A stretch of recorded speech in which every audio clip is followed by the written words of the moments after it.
চলবে ইনশাআল্লাহ? আলহামদুলিল্লাহ। এদেশের নারীরা ভাই যতই গাড়ির গাড়ি, জাহান্নামের মধ্যে গিয়া এড়াই হবে খড়ি। পর্দার আড়াল থেকে যাদের শোনা যায় গলা, নিশ্চয় জানিবেন ওরা শয়তানেরই খালা। পর্দার আড়াল থেকে যাদের শোনা যায় বাণী, নিশ্চয় জানিবেন ওরা শয়তানেরই দানি।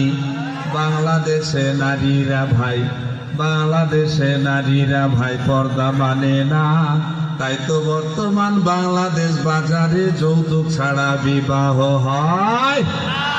1 শতক জায়গা নাই, পরের ভিটায় বাড়ি। কি হলো? আওয়াজ টাওয়াজ সব ঠিকঠাক করেন, টনটা। 1 শতক